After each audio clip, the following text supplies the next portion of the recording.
Hello and welcome to the Fishing Guide Podcast. I'm your host, Brad Wiegmann. You know what? Finally got Cameron, Bethany in the house. That's right. A lot of great anglers live up here in Northwest Arkansas. And so finally they got done with the Mr. Crappie Expo tournament. And so we're having them in. So they can talk a little bit about what they did fishing this past year and what their plans are for next year. And we'll get that aside, and then we'll get to the important stuff. They're going to tell us how to catch fish. So Bethany's going to tell you that. all right, we'll take any and all information. So tell us how last year fished a bunch of tournaments. Yep. We fish mainly Crappie Masters, and we're affiliated with Arkansas Crappie Masters. And it's an organization that's based out of Sort of Central Arkansas that fishes 6 different lakes in Arkansas. We travel with them. I'm on the board with them. Yeah, the lakes change up each year, but we fish the local trail, and then we also fish a few tournaments each year for the National Crappie Masters as well. Yeah, is it fun to travel and fish? Because Northwest Arkansas, not known as a fishing community. You can write that down. You can put it in the books. You can post it on social media that I said that. I think everyone will agree. And so you have to travel to get into these tournaments, don't you? Oh, 100%. We're on the road 99% of the time. Like you said, this area is a great area, but it's definitely not where you can stay here and, fish tournaments here. Yeah. But we the good thing about crappie fishing, it's more of a family than anything. And as you continue to grow with your family, which is the state of Arkansas, it makes it worth our time. We meet people from, Louisiana and Mississippi, and they become part of your family. Build some great relationships. Husband-wife team. And just like the National Crappie League has a division, Crappie Masters has a division for husband-wife team. Yep. And have you done any good in that? We have. The last couple years? Yeah, we've actually gotten better every year. We finished first last year. The year before, we were first as well.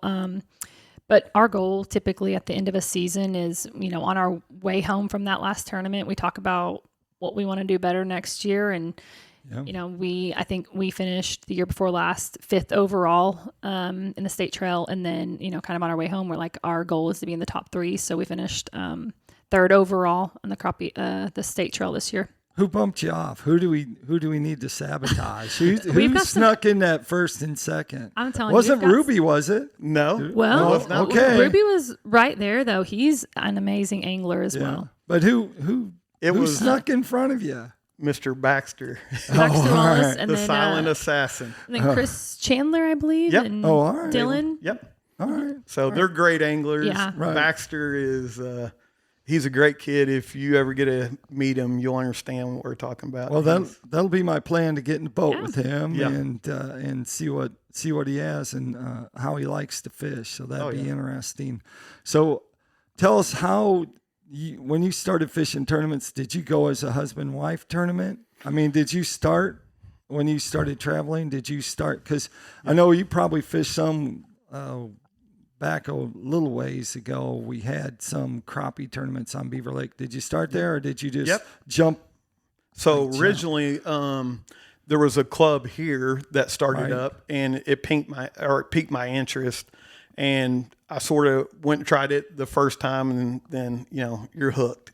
The blood of the competition, and we're very fortunate to have some great anglers in Northwest Arkansas. Right. That's the other hidden thing. There's tons of talent here that fish on this lake. Some of them travel now, some of them don't. Some of them are guides. But there's great. But you started with Brian Trollinger, though, as your partner. Yep. We had just had our daughter, and so she was fairly young when he had started tournament fishing. So he started with Brian Challenger, local. And Yep. then they ventured out to the Crappie Masters National Trail. Uh-huh. And we, it's like anything. When you join the big leagues, it's a big learning curve, and a lot of lakes that we never experienced. And electronics were totally different back then.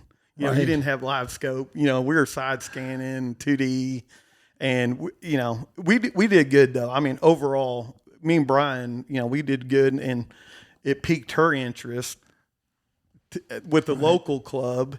And then she sort of joined the local club and actually helped out here to keep it running. And then she got on the boat, and then it's been 6 years now. Yep. Really? So do you get to fish some or not? Oh no, I fish. We're very competitive with each other, but with others. During the tournament, do you yeah. fish? Yep. So both of you are up front there? Yep. We Fishing? have a system though. During tournaments, we're both up there fishing. No matter who catches it, I go back, weigh it in, put a cold ball on it, all that good stuff. And he keeps fishing while I'm doing that. And then I jump back up there when I can. But I'm usually too competitive to sit in the back the whole time. Oh, yeah. I just can't. And as much as I respect, being a net person, and I am, when we need us to be like, I still got to work on a lot of my long rod stuff. Yeah, being able to long rod. And so when we get to those lakes and it's really one person up there, then he does it for the most part. And then I net him. All right. Net him. Keep him But alive. it's fun to watch her, because when she first got in the boat, she was, she wanted to do it, but she wasn't really committed at that time. Then that's when Live Scope come out. Right. And it drove her nuts. There was times where I didn't know what was going on with it. I was trying to learn it. When we spent hours together out there, and she's like, I don't like this thing. She would actually get off her chair and sit down by me and put her feet in the water. She's like, I hate this thing. In fairness, as he's figuring it out, it's like, like anything. So you've got the light scope pointed at a fish, and I would go to, maybe throw at that fish, and then he would move the live scope. And I'm like, what? Where's my jig? And he's like, oh, that fish, swam off. And I'm like, you moved. Like, what do you mean? So definitely as he learned and grew, then later on I kind of came into it. But yes, in the beginning, definite learning curve. Oh yeah. Yeah. For me, for sure. But it's been, we're very blessed to I'm very blessed to be able to have her travel with me. Right. And she has become a great angler. I mean, there's no doubt if that fish is on there and I miss it, or she catches it first or looks at it first and catches it. I mean, she's got a good all around game, because she is very competitive. Right. So she's come a long ways, and people, in this, the crappie sport, a lot of, there's women in our sport, which is great. And we've learned a lot of things from different anglers, and Bethany's talked to them and learned, where your spot is in the boat. But for us, it works out great for us, for her being up front, because there's times when I miss a fish and you only have, X amount of time for that fish to be on there, that she catches that fish behind me. So we've built that chemistry, and that's definitely helped us as far as elevate us in tournament fishing. And you have a big boat. Yeah. So there's room up front on that deck. Yeah. Yeah. Oh yeah. 100%. I walk along the side, here and there too, but I don't think I'd walk along, just bump into him. oh no, I want to get back up there too. I'll walk the side It's a versus fight. waiting for him to lift his pole up and me go around him. No, I'll just walk on the edge of the boat. Unless it's super windy, then I won't. What you have a skeeter, don't you? Yeah. Isn't Yep. that what you're running now? Yep. We run a skeeter, and it's got a 250 on it, and FXR. yep. We got the new Minn Kota. We run that, and we run a 16-inch Garmin screen up front with a 34. What do you think about an NBT up front there? It's nice. They're nice. I mean, we get to see them. Yeah, we actually What do you seen. think? You gonna squeeze one off for Christmas, maybe? Yeah, the funny thing was that at Wally's event that we just got done with, there was another local angler here named Joey. Right. And I've never really seen his boat. And we pulled in our stall that morning after we checked in. And all of a sudden, he pulled in beside us, maybe a couple slips. He's got a daggum It looked like Joey's 46-inch Joey screen. England. Yeah. Yeah. We give you a shout out, Joey. We see him Yeah. out on the water all the time. Yeah, So but it was interesting looking Yeah. at that screen and how clear it was, you know. you probably thought the sun was coming up Yeah. out of that stall. It's like, yeah. is that the sun? No, Yeah. it's just Joey's graph. Yeah. Yep. Joey got a good crowd around him that morning, I promise you. Yeah, when he kicked it on. And yeah, it was neat to see that. But It's interesting, but you still have to have a Garmin unit to run it. So yeah, exactly. Yeah, I feel like personally, I think it would be really hard to get used to. I mean, just, gauging Sizing. the size of the fish on right. such a huge screen. Yeah, you're like, there's a big ball like this, and you're like, that's huge, and it's, probably like a 0.5 on there. But What are you running for distance on yours? At 60 and then going to 30 afterwards, or Yep. 60 to 40? So a lot of times now I've got, so many years behind it now. It's we typically run out 50 to 60 always. And Oh, really? Yeah. And actually even like long rod now, I used to pull it in. But now as times went on, if I can identify that that's a tournament fish out there, I will just run into it. Then I'll bump into it, with the long rod. If we're in a muddy lake, if we're in a lake, sort of like Beaver, mid lake or the clear end, we'll cast at them, most of the time. And that's Bethany. I always try to, when we go to a lake, our strength is casting as a team. And there's a lot of times when we get in muddy water that we can't get them to fire. And there's a lot of times that Bethany will actually cast at them at 50 and work that fish a little bit. Then I'll slide in with a long rod. I'll keep a long rod in my hand. Then I'll actually just drop on the fish and, so we can sort of got a system that we use. I always try to make it where our strength is casting just because of what she's done in her craft as far as becoming an angler.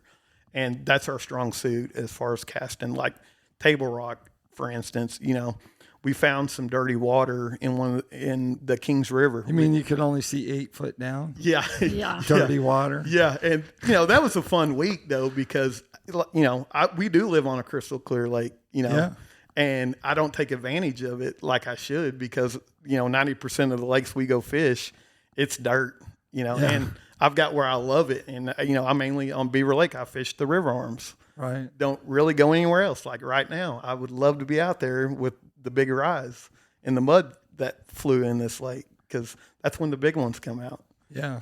So you're talking about a long rod. Talk for some people that don't know about what you mean by a long rod. Tell them what you're using for a long rod and the length of it. How's the casting different? Pitching. yeah. yeah. So we use 1039 fishing rods. They're a female veteran-owned company that sponsors us out of Oklahoma.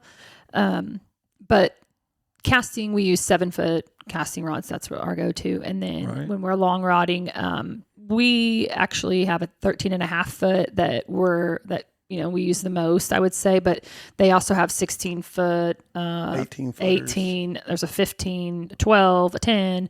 So just that longer. Is that a spinning reel on your 13 foot? Nope. No, I use bait casters on mine. right. With braid, typically, unless we get into like a little clear water, then I'll do a leader off of it on Right. Or, Anthony Owens runs those rods, and he has last time we used them, he had spinning reels on those. yeah, I think it's one of those things, you look at it, different anglers run different setups, whatever you get comfortable with.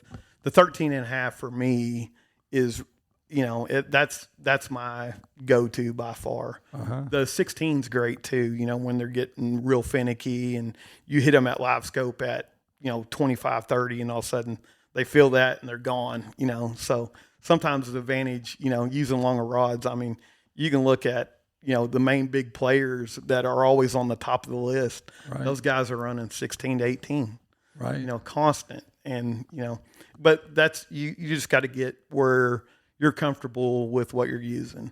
And that's what that's what I'm comfortable with. And she's comfortable with the 7-footer.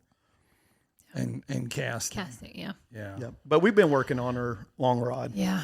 Yep. Well, my wife went with the long rod the other day, and she did real good with the long rod, but it just wore her out. And she said, well, I don't really like, so next time we went out and we give her something a little different because we were actually focusing on like getting her to cast more like that instead of bass fishing. And so, that's what I do with her. So that was, come to find out that the reel, she's left-handed, and we come to find out that actually need to put on the other side. So for years, and we're talking like 30 years or 35 years, I made her reel the way you should reel, not on the wrong side, but on the left side, on the spinning thing, and come to find out that if you put on the other side, she could do it better. Like completely different. I'm like, well, and Sorry she said, that. she's like, well, our one grandson's left-handed. I said, tough. He gonna learn to, because I ain't turning those handles, because when you turn those handles, the first thing that happens, that knob, it's magnetic, just like a cell phone. It could drop here in the middle of the table, and it would go into the lake. So every time. And talking about that, make sure you don't miss this right here. Hopefully I didn't cut that off. That's the Razorbacks right there. We went to the game last night, so we have to give them a shout out. Razorback Exciting. and the new era of Razorback basketball. The only person that wore a crappie.com hat to the Razorback game. That was Brad. That was me, and I told my wife, I said, I get endorsements by wearing this, this fish hat. But that's who I write for, so we always like to give a shout out to them. Absolutely. But tell us if you could give a person a tip on catching crappie, just crappie, not big ones, but just crappie, what would that tip be? Gosh. Honestly, you mean other than just making sure you have live scope? Yeah. Because that would be my biggest tip. Make sure you have live scope. Right. I don't know, I guess. I think just to kind of like be patient with it and don't be afraid to like try, I don't know, a different, size bait or a different color or something like that. But also, like, it's okay, especially in the beginning, like, it's okay that it isn't, a 2-pounder that you're throwing at, like, just to kind of get the feel for it. And I think just to kind of be patient, give yourself a little bit of grace, and as you kind of figure that out. But feel free to switch up too. Like, Cam and I will throw, especially during like pre-fishing, we'll throw different baits just to kind of see what they're going to nibble on and, that sort of thing. So he'll be like, what are you putting on? I don't know this. You never know what she's grabbing out of that box. Critter. Like creature bait. Yeah, he'll be. But Are you in charge of the tackle, keeping it organized? No. Or is he? No. Oh, really? Yeah. No, I am not. No. Yep. No. She's fun because I like to pre-fish. I'm the one that wants to go out there, and Bethany's the type of angler when it's time to go on a tournament day. She's ready. Like she's 100% in. Hey, what I need, and she does it. Well, and a lot of the pre-fishing days, though, especially when we travel, like I'm lucky enough that my work, I can do it remote. And so I'll stay like at the room and work if, need be or whatever. And so he'll go out and pre-fish for us. Now on Table Rock this past week, I just took the whole week off so I could go pre-fish with him. But yeah, typically pre-fishing, he does the majority of it. And then I might go out the day before or something and just kind of get my feel for it and go from there. So you give them a tip on catching big fish. Because fish. it's a different world, especially when you're traveling, going to these lakes like Grenada, Sardust, Ross Barnett, or reservoirs like that. Lake Eufaula. What's the key for catching the big fish? Yeah, the biggest key is you got to get on the right water where they live at. I've learned that, like Beaver Lake, I've always thought, hey, there's big fish on this lake somewhere that's close to 3 pounds. Well, there is, random fish on this lake like that. But if you take yourself and go put yourself at Grenada, Mississippi, you just upped your odds by 99.9%. So if you get yourself in the right lake, that helps tremendous. Then sizing fish, time on a screen, looking at a screen to be able to tell, hey, this is a 2-pounder, this is a 2.5, this is a 3+. It's just a lot of screen time, and the guys that do it consistently, the reason they do great, they are in front of that screen, 24/7, and they're only dropping on 5 fish a day. So you've seen I know that. You've seen it. You've seen Hayden. Yeah. So I sit there and try and film them. It's not good to try and get a bunch of film catches if you're on the second day and they're on their third fish and they only want to catch 2 more. They only got to catch 2 more all day. Yeah, exactly. Like 6 hours. They may not drop for an hour. Yeah. So. And that's a hard thing, as tournament angler, when we first got into it, you want to drop on that, fish, but you don't realize the time you're costing yourself by working a fish that's not going to upgrade you to get up into the next level. So that's one thing that we've worked on this year, mainly more than any of it, was for us to keep improving. You got to start narrowing down and only fishing. And as you know now, it's everybody puts brakes on the back of the boat and the trolling motor is going. So you're covering as much water as you can on lake. That's the other key. The guys that do it, you've seen them. Oh, yeah. They'll run on 9 to 10 and it's amazing to watch them, how precise they are, and they can stop that boat. And I mean, it's an art. Yeah. It's a true art. Well, that takes us to Tackle Time. Tackle Time sponsored by PICO Lures. PICO Lures has a complete line of hard and soft baits. Catch everything from crappie to walleye to, gosh dang, just everything that swims on Beaver Lake. We got all the bass, white bass, stripers, you name it. They got something that can catch them, or you can troll crankbaits for them, and they got plenty of 44 different colors of crankbaits, and you can check them out. But anyway, go to picolures.com to find that information. If they want to find out more about y'all and what you're doing, where would they go? So we have a TikTok. It is at White Family Fishing, just FISHIN. So there, or we have our own personal Facebooks where we typically post the majority of it. And it's just Cameron White and Bethany White. We're separate Facebooks, Counts. of course. Yeah. Yep. All right. So we'll find out who really liked the show, because then they'll be posting and seeing. Oh, yeah. We sure appreciate you being on the show, like always. Thanks for having us out here. And the show, make sure you keep your hook sharp and your lures in the water.